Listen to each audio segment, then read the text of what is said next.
Okay. Yeah.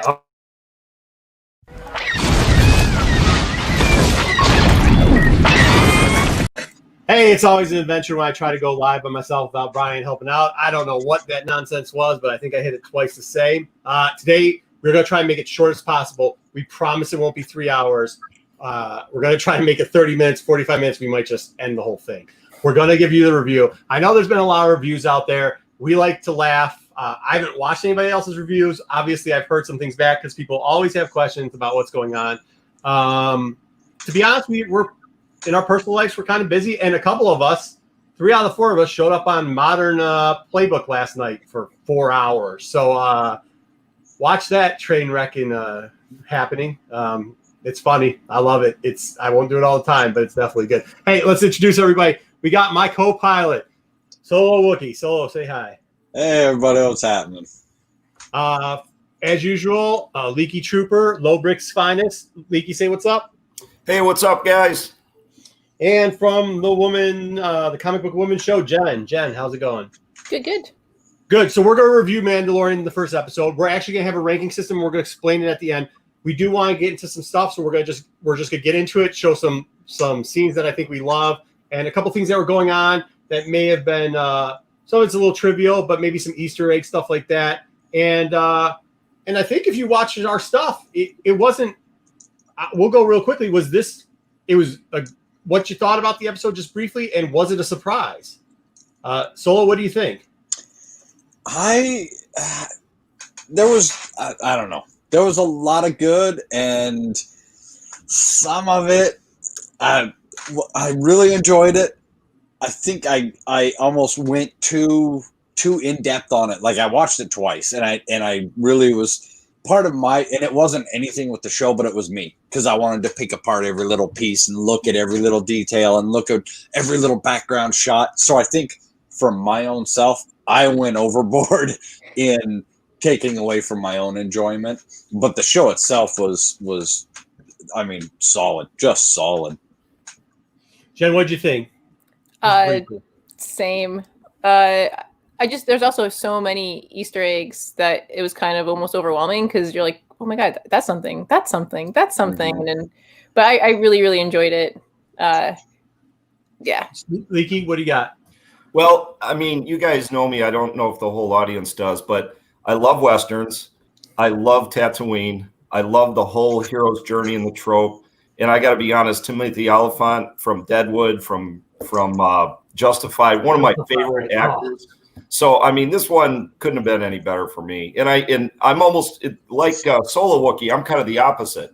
I'm like, I liked it so much, I had to temper like calling you, Marco, and calling everybody, and just like having a geekgasm over that episode. Yeah.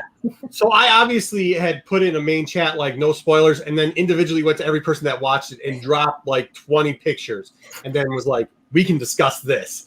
And so I'm going to give you guys the pictures. I don't know if everybody out there wants to know them, but I'm going to show you what I showed them and everything else. I'm going to first start off with, a lot of things we kind of thought it was going to happen, and we kind of did with. Let's punch out that system you were talking about real quick on the ranking. Just mention what they are, and then we'll go into it. And then at the end, it gives everybody a little better mental placation. So at the end, we decided to create a 5-point system. You can rank it from a half a helmet, a quarter helmet, to a full helmet. It's going to start off. One of the ranking criteria is the actual storyline. How good was the actual storyline for the episode? The second is visual. How was it visually pleasing? Did you see a lot of good stuff? Was there a lot of messes ups? Was there like cool things, like visually just how it worked out? The third would be like Easter eggs, callback, nostalgia type stuff, because they do it in all the episodes. Was it good? Did they do it right? In my opinion, they did. An example of doing it poorly would be the J.J. Abrams movies. Number 4 would be continuity throughout the Star Wars universe. Does this story in this episode, in the whole of the Star Wars universe that we have now, the new continuity, does it fit in place? When they did Darth Maul at the end of Han Solo, at the time that didn't really fit in place. Now, obviously, it does, but that would probably get a low ranking on continuity at the time. And then number 5 would be the Star Wars feeling. People are like, Rogue One's a Star Wars movie. It's kind of that nostalgic feeling you get when you watch Star Wars stuff. Does it have that feeling for you? Did you like it? It's kind of like your opinion of what it is outside of the rest of the ranking system. So that's what we're going to go through. But first, I want to go through and drop some of these. And one of these was just fun. I did this one because I like Gamorrean guards and like I like the wrestler of the movie, and that was fun. Like it was cool. But in that scene, and we kind of said it early on when they did that second trailer, we thought that he was talking the whole time to the Abyss guy, like the whole "I'm looking for my," and it was. I mean, that's what actually happened in there. It was really cool how they did the scene. Obviously, they hung him from the lamp post. I don't think it's the end of that. If you looked at the after thing, and you should always watch the after credit scenes to see what they were expecting the characters to look like and what they actually turned out to. He wasn't given that lab jacket originally. He was originally giving a bandana, an arms bandana, and stuff like that. I don't think it's the last time we're going to see that species, or at least that species is going to be referenced. And I do think it was definitely an intro to that species, so we'll know him better than just somebody hanging out at the bar at Tatooine. Well, one thing about the opening scene that I loved is I almost call it the James Bond. This whole episode was very cinematic. It was more like a movie than an episode of Mandalorian. And how much stuff they crammed into 47 minutes and still being so smooth was cool. But the opening scene was right out of like the 80s action movies and anything. And you put the Gamorrean jumping off of and knocking himself out so he didn't have to fight him. That was right out of Indiana Jones. I mean, it's like, so many scenes in this show, as we'll talk about, was throwbacks to cinematic scenes from movies and TV, and done really well. I would love to have the money to be able to buy those trailer cinematic that you were just talking about. All the like concept art that they flash at the end. Oh man, I would love to own any one of those. Those are really cool. Yeah, I want to get into this real quickly. This is one of the characters that was in the background. Somebody pulled out. Now you've seen the uniform heads.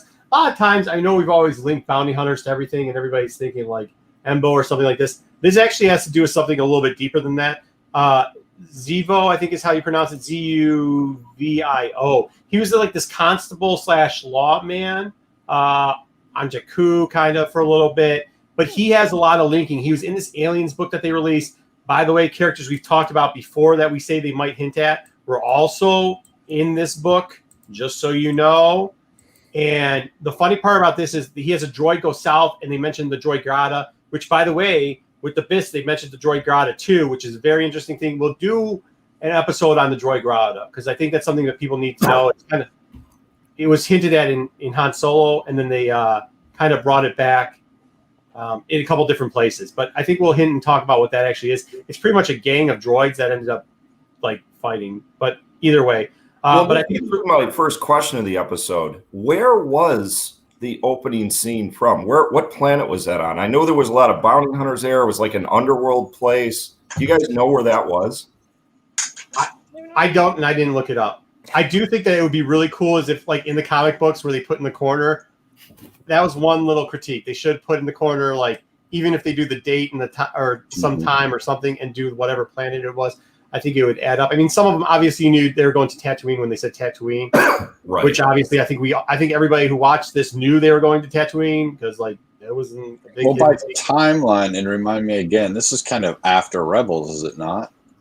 Yeah, it's right and in the end of Rebels, we see Ezra's hometown kind of fall and get decimated, and then they run the Empire out, and it kind of gets overtaken. So I don't know for sure, but it kind of almost resembles the town that Ezra was from.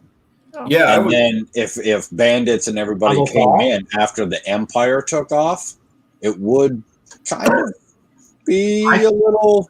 I think it's just trying to. I think it was just trying to show the all after effects because on the Outer Rim there was always these type.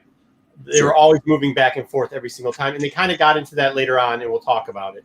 There's some distinct clues of where they were: the graffiti, the glowy-eyed dogs, and I have a feeling, right? The reason why they didn't tell us is we're going back there. Clearly, we're getting back there at some point. Mm-hmm. Yeah, I think they're going. I think it's going to have something to do to. Like I said, I do think that they're going to have. I think with the Yoda cloning thing, it's probably good. So they do go back to Tatooine, which we kind of expected them to go to Tatooine. Kind of nice they did on the first episode. A lot of those scenes we thought were from Tatooine were from Tatooine. It was kind of cool to actually see this for sure. To know that was the burnt out motivator. Like that was kind of dope. The droid thing's kind of cool too. Now that he's not completely scared of droids. honestly, when this you knew when they hit Tatooine, we were all waiting for this. Yeah. And like, it was just cool. It was cool when he didn't have the armor on and he was doing the Western crouch in the background in between the entranceway while he was watching the Mandalorian walk into the bar. And then you saw this and it was just like, oh, come on, man. And one thing I love is how he looks almost not fit into the armor, right? Yes. Like it's almost like a Halloween, but he definitely still looks cool, but he's like, yeah, that's not Boba Fett. No. Yeah, you knew right away. It was like, something ain't right here. This ain't right. Yeah, visually you could totally tell. I was very impressed with the weathering of the acid, stomach acid from the Sarlacc pit on the actual Beskar armor, Yes. Boba Fett's armor. And you could see the way that the stomach acid over years has slowly eroded and tore up on that. I was very impressed with that. So the one thing that I will say, and it didn't ruin it for me at all. This is cool. I mean, this is just cool when they like. Yeah. I mean, that's cool. You get to see the helmet. It's so great. You get to see the hole, the Cad Bane dent hole, which is really cool. You know, Stickbox said something. Hey, look, I got it right. Stickbox said something, and it was the first comment. The one thing that did kind of, I was like, man, they're saying it a lot, is the Womp Rat thing. Like, I got some of the corny humor in it. It was kind of good, and that kind of gets into my ranking system. How they did that Star Wars corny humor in it was good. They were like one more Womp Rat joke away from getting a demotion from me. Well, when they were coming into town, they showed the two little Womp Rats there. Yes, they did. Classic Star Wars and classic Western trope. So, you know. So then let's talk about Cobb Vanth. Okay, so like this is part of it. Like his story. If you've read the Aftermath books, and I think a couple people have because they've commented before, and I think Maxwell and stuff like that. But like, it wasn't the same storyline in the Aftermath books as it was when Cobb Vanth in the TV show says it. And some people are like, well, maybe that's just because of using licensing when you're actually shooting a TV show. I actually don't think that's the case. This is the actual one. And sorry I didn't get a better picture of this because I took these. I probably should have looked at the internet and saw if they had these. I actually shot these off the TV while I was sitting my fat butt on the couch and then tried to edit them in. But like where the armor is back there in the actual storylines of Aftermath, Cobb Vanth actually shoots the slaver and takes the crate that has the armor in it. And when somebody asked me like, why didn't that happen? Why was the storyline kind of different? Why didn't the Beastmaster and them show up? And the only thing I could think is like, there's a guy telling you that he's going to shoot you for the armor you're wearing. Are you going to tell him that you shot some other dude and took it off him? Like, and it didn't look like Cobb Vanth thought he was going to win that battle. He looked like he was going to do it, but I'm not sure about you guys. I don't think he thought he was going to win that battle. No, right? He knew he was losing. He knew from the get-go. Right. But they were kind of already somewhat buddies when they did the flashback scene. And it's one thing that I was curious about was, are they allowing lying in the flashbacks? Right. I always kind of took the flashbacks at face value because I think it confuses the audience. But I guess they could come back later and say, actually, I didn't tell you the whole story. I mean, you say they were friends, but were they ever really that? Remember, like with the Tusken Raiders, he lights the light on fire and threatens them there. Like there's always that Western back and forth where it's like we're an alliance, but like how close are we? Right. Then Jen, I think we talked a little bit about this one too, and the outfit on the left. Yeah. Which that's it's kind of a throw to Princess Leia in two different scenes. It's the throw to her on the shuttle ship when she's talking to R2-D2. That's the outfit she wears, which is very interesting because that wouldn't be something that a former slave would be wearing in the desert. Like, just not. And then it's the vest from Hoth, which was kind of cool. Like, it's just the small things that they did in this episode that I just don't understand where it is. Our next picture was like all the rave with Jen, though. So I'm going to let her cover this one because she was like, oh my gosh, did you see this? Are you going to add this picture? Are you going to do this? And I was like, yeah, yes. So here we go. Yeah, the pod racer. Like the second that I saw it, I was like, oh, is that Anakin's? Oh my God, it's Anakin's. And then when you heard it, they used the same sound. And I was like, that's awesome. Cause we know from the movie that after he became not a slave and like was freed, that they sold that. And it'd be so easy for them just to like, just do that, just separate it into two different things and sell it off to make more money. And I was like, that's awesome that he has it. Very cool. Or at some point it crashes and they salvage it out. I mean, because you can see the front bumper part is from something else and they put a sidecar on. It was just cool how they did it. And you're right. I didn't even notice the sound until you said it and then went back and was like, oh my God, it is the same sound too. Like that was super crazy. That was awesome to see that roll up. I have a very bad picture. Oh man, I gotta stop doing the comments because like I flip over there and I can't see back. No, so this was supposed to be like, this is another one of those taken out of a different movie of the sun setting over a guy in the middle of sand. I mean, you see it before. I didn't get a good picture of that or this, which was really cool that they had these come back and the way they did it. Like think about episode which one where they had them in? It was Attack of the Clones. 2, yeah. Yeah, the Tusken Raider dogs. Yeah, yeah. I mean, it's so cool how much. I mean, George Lucas has got to be loving how some of these are actually finally being shown through using the technology and everything else. He's got to. It just has to be like, oh, that's finally what. Why was everybody laughing at the when I did it in the first 3 movies, the first trilogy, right? Like, this is what I really wanted. I should have waited longer. Blah blah blah. Well, I think George Lucas has to be happy about the 3rd appearance of Wilbur Hood's ice cream maker too. So yeah. For another time, the 3rd time the ice cream maker shows up. But even like the detail that they showed on the bantha, like getting that up close and like you could see like the little moisture around its like eyes and its nose. I was like, hold that. That was fantastic. You could see the cut-ins. You could see all the cut-ins, and we're going to talk about this scene later. But you could just everything that they did and how great they made it.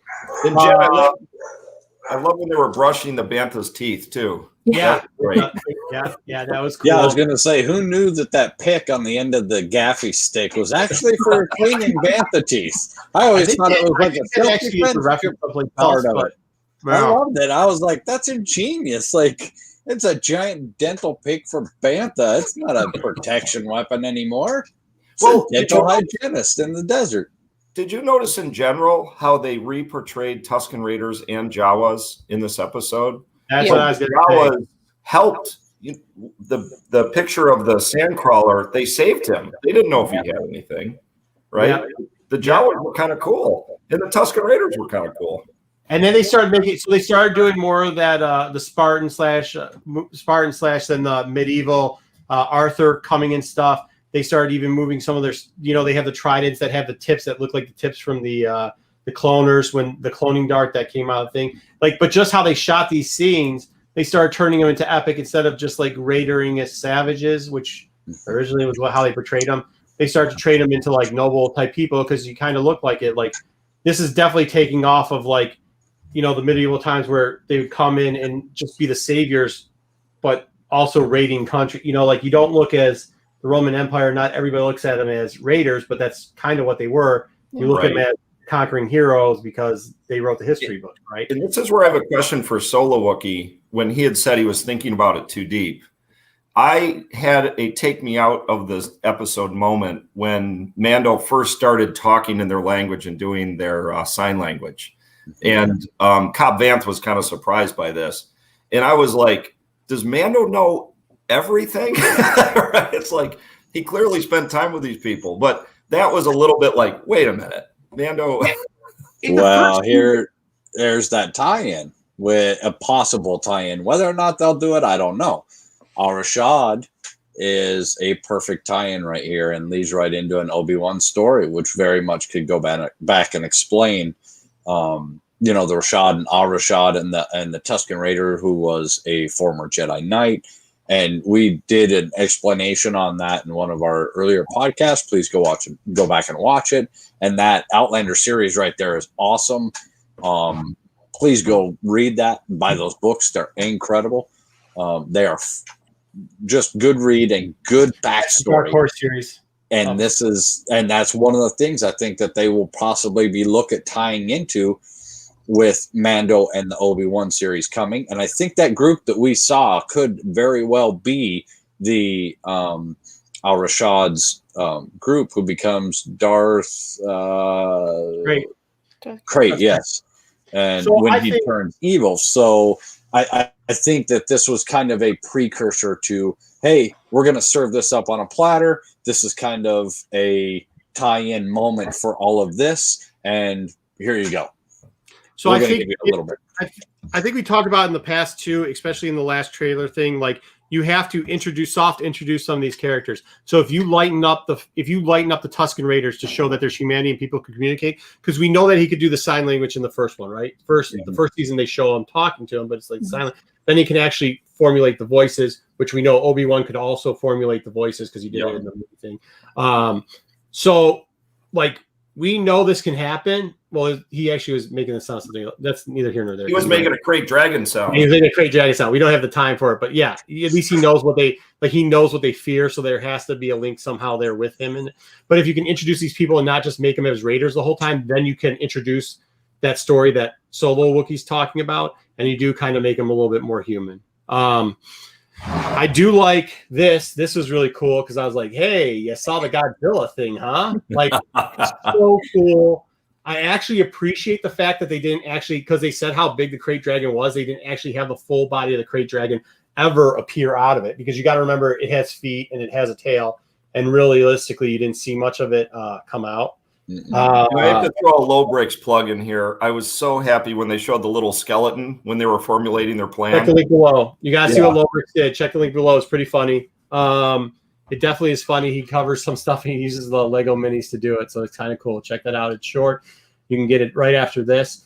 This they recreated it in the C-3PO scene. Sorry. Yeah, this was really cool seeing, because this was the takeoff of, the barge where they hit Boba Fett's jetpack and he ends up flying in the air. And then this was a little surprise, because I think we've seen it before. Yes. The Sarlacc instead of a Krayt Dragon. Dude, and I couldn't get a better picture of when he looks up. But dude, it was like, I was like, oh my gosh. Like, that's just so cool. And that point, like the whole time I was thinking like, we're going to see Boba Fett. When this happened, I was like, so this picture is when Boba Fett actually escapes the Sarlacc pit originally. So I think they used it on a game board or something like that to show him leaving the Sarlacc pit in the legend stuff, like the non-canon stuff. But super cool. And I was like, yeah, we're going to do it. But I'm going to get back into one point that some people may have missed. And this is really, really deep. This is from the video game, The Old Republic. That is a bantha that is tied down. It's supposed to be fed to a Krayt Dragon, and then that is the Krayt Dragon. And they put in this game, you're supposed to bury explosives underneath. The Krayt Dragon comes out. You blow up the Krayt Dragon, and then you get the Krayt Dragon Pearl. And it is exactly. I mean, I know it's like 16-bit or 32-bit or whatever, so it's a little sketchy how it looked, but it's exactly what happened at that point. Like, it definitely comes out. You got to antagonize it. You blow it up. I mean, you bury the stuff. You blow it up. You actually have to fight a Tusken Raider to get the. That's the only difference. But you actually get a bantha, and that's what's supposed to tease the dragon to come out. And I thought that was really cool, because that means they're incorporating the Old Republic video game. And remember when we said before, like, Filoni mines all media, and this is once again proof of that. And in that part of the game, you definitely got Shauna in there. And then it definitely is a reference to Revan, because they're trying to find the little world thing so that they can find the ultimate weapon. That's neither here nor there. We can get deeper into that dive some other time. But like, it's cool because that scene, when you do the Krayt Dragon thing, just has so much. Oh, and Bib Fortuna, like some Descendant type guys there called Fortuna 2 or whatever that guy. You guys remember Jabba's guy? Yeah. Because you can kill him. Yeah, you can kill him for an extra bonus or whatever. But anyways. And then the final bit here, because we are running on it, even though we're gonna make this in like 30 minutes. The other bit that's on it, of course, was this. Yep. Mm-hmm. That's pretty awesome, right? Well, so was he there the whole entire time, with the mask on? Yeah, I mean, are you asking? Do I think he was overlooking them, or like a part of the group in the story? So you think he's actually a Tusken Raider? Like in hiding. Yeah. So I think that could be it. That honestly, I think there's like a ton of questions that could be answered with that one. I think if you look at Obi-Wan when he first comes up and saves Luke, it's a little bit of the same look there. I think you're right. To blend in, he would have to be in that. He probably did take out a Tusken Raider at one point or another. Dude, there's so many possibilities for it. And I'm thinking, Jen, there's kind of one of two things, like you were saying. He was either infiltrating the group just to assess strength or something, or the other one is he's kind of had it, right? He literally didn't want his armor anymore. I just find it hard that he's alive and separated from his armor unless he chose to. And he may, you're absolutely right. He may have been just sitting back watching, especially knowing that the Tusken Raiders had been, pillaging that village and raiding it and doing all those things. But also with, he could have been the dental hygienist, because as we saw, he had the dental hygienist gaffy stick on his back. That may have been him cleaning the bantha teeth. He's got a new profession. He was a bounty hunter. Now he's a dentist. So this is the other two things that was interesting. We were talking about a little before, and we should probably stop talking before we get into these things. And always like stop talking, then we'll talk about there. But luckily, in one of these where we're trying to keep it down to 30 minutes, it probably is a pretty good idea. Like, I know a lot of people have heard me before. I was like, all I want to see out of this portion is, Twin Ends of Destruction, where Boba Fett catches somebody trying to pretend like he's Boba Fett or wearing his armor and gets him from behind. And if you caught the two lines in there, and they weren't about Wampa or Womp Rats, they were Cobb Vanth goes to Bubba towards the end after he gives him the armor and is like, oh, we'll definitely see each other again. And then you see Mando. Boba Fett. He went to Mando. And he Mando. But then you see Boba Fett overlooking him. Yes. Like, I have no doubt that it's going to happen again. This is one other point that I think we should have brought up, and I didn't put it in there, but like, everybody knows it's Durasteel, right? Like, it's 90% Durasteel. It is not Beskar. Yeah. Real quick. So Boba Fett's face, I thought that was a great touch, having it like look like the acid kind of like melted it slightly, or like just like a weird. That's burn. how it was in the comics. It was back because they did that scene where his back's all burnt up because of the acid. Maxwell could have been other people, but I don't think it is. It could have only been two other people, and it's not them. It couldn't because of the acid burning that she just brought up. I don't think there's anybody who has that acid burning mark on it besides Boba. Back to what you said, Marco, about we'll see each other again, and they go right to Tamora Morrison. I'm just going to I have one word that I think what's happening in the future: showdown. At some point, there's a showdown. Yeah, I mean, I think you said it. You think that's going to be like Mando's going to have a showdown with Boba Fett and come back. If it's Western, if it's a Western, something bad's going to happen to Cobb Vanth. Doesn't have his armor anymore, so now he's vulnerable. Somebody knocks him out, and the town needs his help. So, Clint Eastwood classic. Mando has to come back, help the town, or help Cobb Vanth. I think, I guess stop reading the comments. I know that for sure. But they're really great tonight. I think two things. I think one, this isn't the end of Cobb Vanth, and I think we're actually going to see him back in the armor. And I think that's where we see Boba Fett coming back. Number two, I don't think that's in the next episode. I think the next episode we are going to either get a Moff Gideon backstory type episode, or more likely, I think we're going to see Dune and what's his name? Paul Creed. Grief Farga. Yeah, I think we're going to see that, something to that effect. Because we gotta go out there. Like, who are you going to hand that armor to? First off, it's not Beskar. Number two, you were supposed to find a Mandalorian, you didn't, but he can operate it. Yep. Well, I mean, he won't. That guy, he won't. That falls under the same thing. He won't give it to. See, this is the thing. Like, he won't give it to him, but then, like, maybe when they come back and they figure out that he is Boba Fett. But why would Boba Fett even help out Mando? Like, there's no loyalty for him to help out Mando at all. No, I don't think so. I think, like you said, I think he's going to have the armor on his ship. He's going to go on with his adventure like this was a self-contained story. Yeah. And at some point in the future, when they revisit this, probably not even in the season, there'll be a reason that he has to go back there to help the village. Yeah, I mean, I'm hoping now that you see it, this stinks, but now that you hope this season you get to see a second. Right. You get to see Boba Fett on the armor. Like, I mean, that's what you hope for. I But know. we got it. Like, you got to know there's 8 episodes, and there's a lot they have to get through in 8 episodes. So, like, Yep. I think they're planting seeds with each one of these for future seasons, honestly. Definitely. I agree. Okay, let's get into rankings because we are there. I promise, and we're there. 45 All right, we're minutes. gonna go reverse order. We're gonna go with Leaky. Leaky, let's get first review from you, Leaky. All right, so I'm going to give it full mask, really on all counts. It's the only one that I will say that was borderline was the Star Wars feel of it.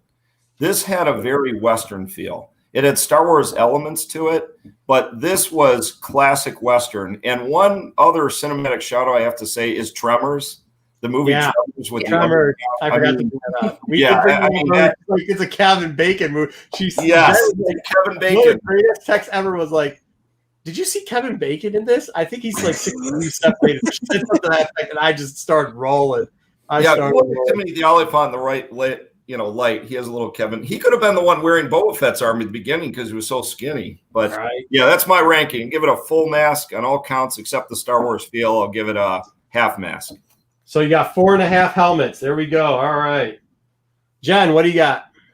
I gave it full helmets. So I want to say that like watching it on my smaller TV didn't do it justice. My brother has a bigger TV, and I was like, oh, this is so much better. Like, especially the scenes with the Krayt Dragon. And I think I've just been jonesing for anything Star Wars, so I'm just super happy about it all. So what'd you give it? I'm sorry, where'd you go? Full helmet, full mask. For all of them, all 5? You got 5 full helmets. There we go. 5 helmets there. Let's go, Solo. All right, here we go. I got to be the downer. I think I have to go. I'm going to go 4 helmets. Here's why. Okay, without having anything to do with the helmets, I have to say if they missed the opportunity right now that they just built for themselves for a toy line, they are idiots. But as we know, they have dropped toy line after toy line after toy line. Here is the most perfect Tusken Raider toy line you have ever created in your entire life. If you can't make a bantha carrying bombs or a bantha carrying a giant crossbow and make it so I can make a figurine of banthas and giant crossbows in front of an eaten, gone Sarlacc pit that was vertical and not in a hole in the ground, you're an idiot and you should not be in the toy business. You are fired. Please call me. I want your job. So, with that said, there are a few things that I did catch watching very detailed in the episodes that didn't play right. And I'm not going to spoil them or say them because I don't want to ruin it for other people. But there was some cinematic things that happened that I was like, oops, nope, not gonna, that doesn't play. That's not right. But they were really small and real, kind of panned over quick miss stuff. So that kind of hurt it. I don't like, and I've never liked, the Tusken Raider mask. The way they show them close up, the mouthpiece on the Tusken Raider mask always looks fake to me. And I was really hoping that when they did these, they'd find a way to really define and make that mouthpiece on there just a little more realistic and not so Hasbro plastic. It just looks like Hasbro plastic to me, and it's like, come on, man. It was really leathery, yeah. Yeah, it's like, let's actually need it. You know that, right? Like it's an editing.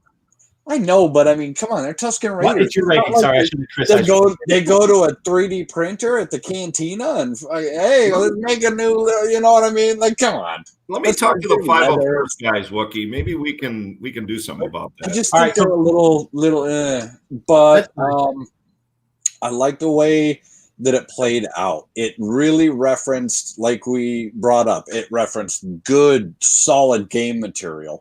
It referenced movie material. It referenced comic book material. It referenced toy material. Like, it really brought it back and delivered the whole thing. And huge shout out to Marco calling, what'd you get? Like 5 for 5 or 8 out of 10 on predicting the first episode. Like, I'm gonna drop that right here, and everyone else can Yeah. do. Yeah, it's all right. We don't gotta get into that. Hey, go back and review some of He our early nailed stuff. it. He even brought up the crate dragon, which nobody said. So, and with that, I thought that Disney handled it very well on a respectable adult viewing style show, and not taking it over the top and making it too over the top for children. Specifically, one of the scenes is like when the crate dragon is spewing his acid and he melts a bunch of people and Tuskens and stuff. They didn't really show the absolute carnage they could have. I mean, they could have really went into detail and showed them melting, and I mean, straight out of 1978 heavy metal, and I mean, they could have really, with the Lochnar and everything, they could have really done some crazy stuff right there. And I thought they handled it very respectably. Everybody knew the point that they were getting across without taking it too far over the top. So kudos for them for finding a way to please both audiences at the same time. And yeah, I think we're going to see a really cool next episode, and I'm excited. It's only going to get better from here. We're only going to get more storyline, more better, little bit better each time, just like last season. And I am a little disappointed that the trailers that we saw that they released, it was a lot of the first episode. Like I kind of went back. I mean, like, you gotta think there's still a ton that isn't. Like, if you linked it up, like we were talking about in the first one, like if you used the voiceover and linked it on that one first part that was only like 3 seconds, and you start breaking it down, sure, in a 30-second trailer, you used up 10 seconds, right? But you still got 20 more seconds, 25 more seconds of all different stuff that, by the way, they can develop so much more. And if you look at some of those videos and how we were talking about, and that's why I didn't want to give away a ton of it, because I didn't want to hit an episode and then be like, guys, I don't want it to ruin it for people, but it doesn't ruin it for me. You gave it 4 helmets. You sure you don't want to give it 4.5? I'm sticking at 4, man. All right. I'm going to go over some comments. We're almost at the time. I'm sorry to cut you off, but I want to go over some of these real quick. You're good. What's your rating, though, Marco? I'm going to after this. I'm going to go with comments first, and I'm going to get it. All right. The stick box. If 100% plus 100% is 200%, then it'd be another 100%. It'd be 300% Space Odyssey. So then it's technically 300%. And then very correct out of very true out of Kev. You get 300% there. Very good.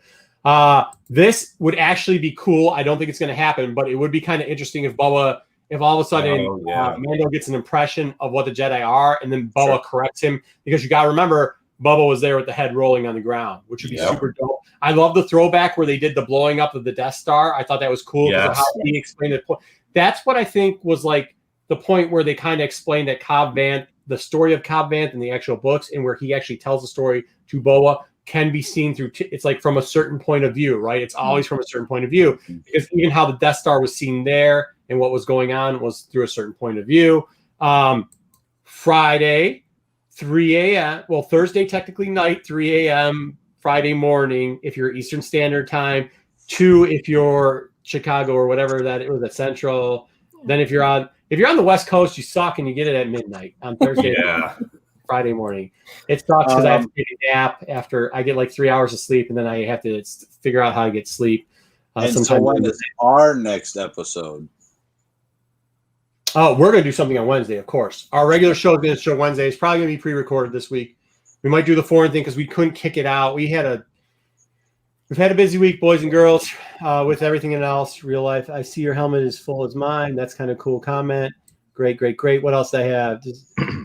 That was funny. Okay. Yeah. Crate Dragon figure, please. I do think the figure things are great, like especially the Black Series. By the way, I want to shout out a group. We're not friends. It's something I watch every once in a while. Out of our basement. Check them out. They actually have a ton of subs, so you could sub to them or not. They do some stuff on Black Series. It's a guy named Justin and Nathan. One of them's sick right now, so they might not be pushing out new content for a while. But go watch their channel, especially if you like Black Series stuff. very, I mean, for guys that are, I think they're in Indiana, I guess the Gary hasn't got to them too bad because they do a really good job with their show. It's a little bit out there, but it's fun. I really enjoy it. Go check them out. 5 red lightsabers. Here we go. That's a good ranking. Book material. What else? Did I get anything else? Trades armor for knowledge for the Jedi. A lot of theory crafting going on there. I'm up at 3 a.m. See, this is another one. We watch it at 3 a.m. It's a mess to watch it. I agree. I agree with this. This is what I agree with. But we said that, Jen? Do you guys think they're going to keep with the 3 a.m. or think they're going to change that? Oh, really? No, I think they're going to stay. They're going to stay with the West Coast 12 o'clock because last year they stayed with the time too. It was a weird timing. I think it was 1 East Coast time, so it was really weird. Okay, this is why I don't think it could be Rex is because you had Jen brought up the acid burn on the face. Acid burn wouldn't make sense on Rex's face. Plus, okay, so clone lifespan, it'd be pretty hard to explain why Rex was still alive at that point, where it's okay for Boba because he'd fit out the complete lifespan because he wasn't a sped up clone. Remember, they sped up the life. He was unaltered. Expectancies of the clones went down. So it'd either be the clone that they found, which they haven't found him on the Emperor's Barge. Well, they found him on the Emperor's Barge right around that time, but he's got black hair and a goatee at the current situation. So it couldn't be him. So the only other one would be Boba Fett. One coincidence-wise, create something new. Which you have a dead Sarlacc nearby and a guy with acid on his face and armor with acid on his face. That'd be a huge coincidence if it was somebody other than Boba Fett. Well, and we had a bunch of different, real quickly, we had a bunch of different opinions on how that line came out. I thought it was the Tusken Raiders when I watched it, ate it, and then I saw what they did to the Crate Dragon. So then I thought that gave it validity. I know, Jen, what did you think happened? Well, because they mentioned, they mentioned. Go ahead, Jen. They mentioned that there's never an empty pit, but then Mando or Din was like, "Oh, unless something else bigger ate it." So I'm like, "Oh," so then that to me meant that Crate Dragon ate that pit. Did they say bigger? I thought he said unless something ate it. Oh yeah, unless something eats it. But that, and I know we don't want to go down the rabbit hole, but what if when the Crate Dragon was eating it, Boba Fett spit out? Sorry. That could have happened too. That could have and he could have got skinny enough that he got a thing. Okay, so here it is. No, I think they said, and Sticks Boy even says it. They said the crate ate the Sarlacc. Yeah. I think we gotta go back and watch that because I'm pretty sure they did. We could check it out. I think it was a rough reference. You could take it for whatever it is. I think the storyline was great. I think the continuity of the storyline all the way through was great. It didn't seem like 45 minutes, but it also didn't seem like 15 minutes. So it felt like you were actually getting fed a good meal. Okay. And that's how I like my storylines. I like them to be fat, unbutton my pants at the end of it because I've just had enough, right? Now I need a little parfait drink after that. Like, that's what I like on my storylines. It was dead points on that. So I'm giving that one full helmet there. Visually, the Tusken Raider thing, because it's technically the mask thing that you brought up.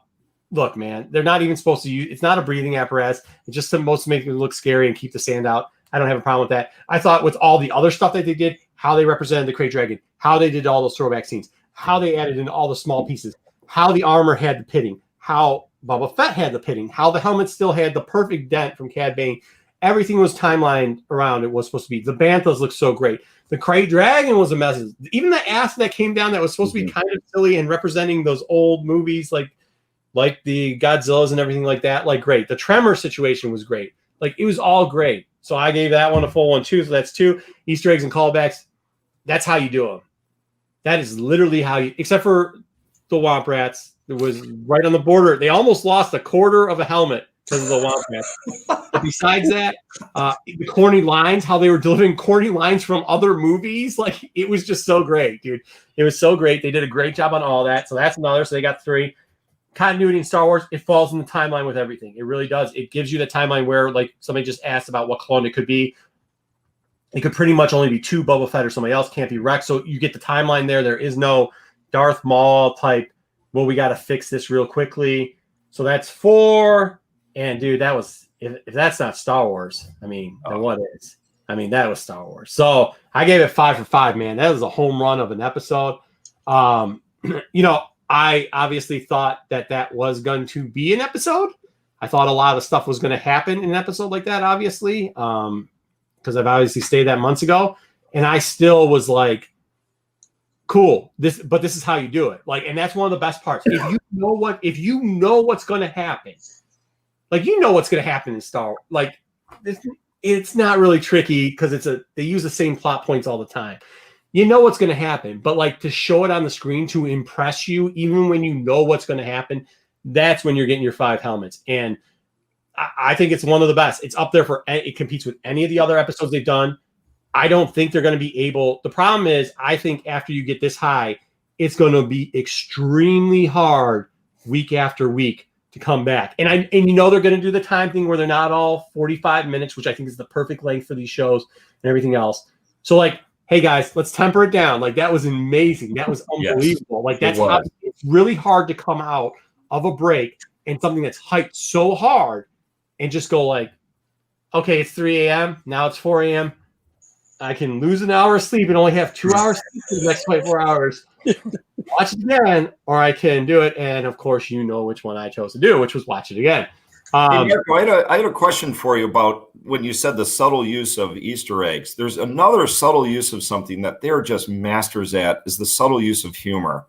Like when the bantha got eaten, like Tremors, and when they were in the showdown, you know, with Boba Fett and Cobb Vanth, and then the rumble happens, and just Timothy Oliphant puts up his finger, like, can we just postpone this for 30 seconds? It was just so well directed and well written and executed. It's very hard to do humor, and I thought that was subtle. That brings up, you know, to me the five helmets. Yeah, I mean, go ahead, Jen. Oh, just real quick, because I saw a comment about why Boba Fett would be in hiding. And I just figured because he was so tied with the Empire that just fell. So, like, you're not going to be putting a bullseye on you. But I don't know. Okay, so there's also another thing, too. You got to think, if you come out of the Sarlacc pit, you're going to have some healing. By the way, real cool if we get Dengar. Yeah, I know. Real cool if we get Dengar, because that's how it originally happened. Number 2, you don't have your armor anymore, so you've got to be searching around. You're in a desert. Just remember that real quickly. Okay. Number 3, that just because you work for the Imperial, just because you work for them in Empire, which wasn't that long ago, when you think about it, it's only a couple of years, like, don't think they're looking to hang out with you. You know what I mean? A stormtrooper doesn't know who you are just because Darth Vader did. Oh, you know what I mean? And then you got to think about after it fell, when you see the Cobb Vanth thing real quickly, because that's from years before too. Like, now it's not even the for probably about 3 to 4 years. It's 4 years. The Mind Collective took over and the Red Key. But I'm kind of with Jen on this one for the simple fact that Boba Fett would. I tried, Solo. I tried. Yeah. Go ahead. Well, I was just going to say one comment is why I think I'm kind of siding with Jen here is there's no way he would be separated from his armor unless he choose to, right? I mean, maybe it could have gotten, you know, he was unconscious, but I do think he's read the book. Go read the comic. Yeah, so like, you can do it how they did in the comic. Read the comic. That guy did this. I don't think he would have done that. I think it would be more towards like the loss of weight and had to get out of there and then get spit out. I think that's kind of more the style they go. In the actual novel, they do say that the Jawas found it in. They described that armor. They did not say it was Boba Fett's, but they did say they salvaged it by itself with nobody around it in the sand. Yep. So he did, unless they changed the story, which they could from a different point of view, because from a certain point of view is always a thing. I am Marco. Hey. But why would you wander around the desert? Oh, because the access codes would be in the suit, right? Oh. Maybe. I'm not saying that. All right, and with that, everybody, please go over, force push that like, get it, force push that subscribe. Go out and get your dark saber so that you can enjoy The Mandalorian like a true fan. Strike that bell so you can see the most beautiful faces this side of the galaxy. And we'll see you Wednesday. May the force be with you. Always. Always. I think if you guys caught it, we've been saying Fett Club at the end of these a lot. I think that was kind of our clue of what we thought was going to happen. So I hope you guys caught that. Number 2. leave it in the description. If you think 40 minutes, 49 minutes isn't long enough, maybe we can make something work. If you like live better than tape, maybe we can make that work. We'll see. And if you don't think Sunday works, let us know. But like, look, guys, if you want to watch something else and hear them all talk about whatever they're going to talk about, that's fine. Enjoy. But make sure you come see us, listen to what Solo says. And wait a minute. I'm going to get better at this, guys. I'm going to take us out, all right? Fat Club. Fat Club. Club of Fat.